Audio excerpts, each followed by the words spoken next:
Guys, welcome back to our channel. So ఈరోజు నేను meal maker curry అయితే చేయబోతున్నా.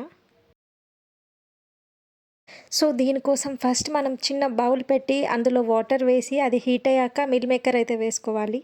ఒక 5 మినిట్స్ తర్వాత దాన్ని తీసి మిల్ మేకర్లో ఉన్న వాటర్ అంతా ఇలా ప్రెస్ చేసుకోవాలన్నమాట. మిల్ మేకర్ స్మూత్ వస్తుంది.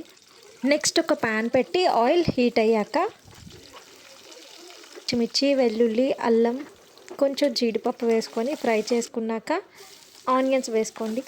ఆనియన్స్ హాఫ్ ఫ్రై అయ్యాక ఇలా టొమాటోస్ వేసుకోవాలి.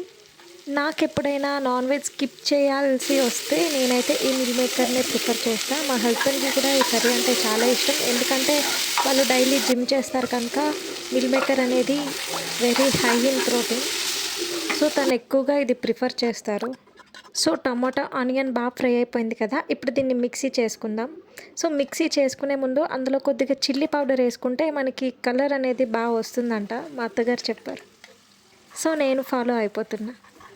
నెక్స్ట్ మళ్ళీ ప్యాన్ పెట్టుకొని అందులో కొద్దిగా ఆయిల్ వేసుకొని మనం ఏదైతే మిక్సీ చేసుకున్నామో ఆ పేస్ట్ని వేసుకోండి. ఇప్పుడు కొంచెం సాల్ట్, పసుపు, కారం, ధనియా పొడి వేసుకొని మొత్తాన్ని నీట్గా మిక్స్ చేసుకోండి. ఇది కాసేపు ఫ్రై అవ్వాలి. మసాలాస్ అన్ని ఇలా ఫ్రై అయినాక మిల్ మేకర్ని తీసుకొచ్చి ఈ మసాలాలో వేసేయండి. ఇప్పుడు ఈ మిల్ మేకర్ అండ్ మసాలా కంప్లీట్లీ మిక్స్ అయిపోవాలన్నమాట. మిల్ మేకర్కి మసాలా బాగా పట్టాలి. నెక్స్ట్ ఇందులో కొంచెం వాటర్ వేసుకోండి. నేను ఇక్కడ ఫ్రెష్ క్రీమ్ అయితే వేసుకుంటున్నా. మీకు ఇది ఆప్షనల్, ఉంటే వేసుకోండి, లేకపోతే లేదు. దానివల్ల టేస్ట్లో అంతగా వేరియేషన్ ఏం కనిపించదు. ఫైనల్లీ కొత్తిమీర వేసుకొని స్టవ్ ఆఫ్ చేసుకోండి. Meal maker ready.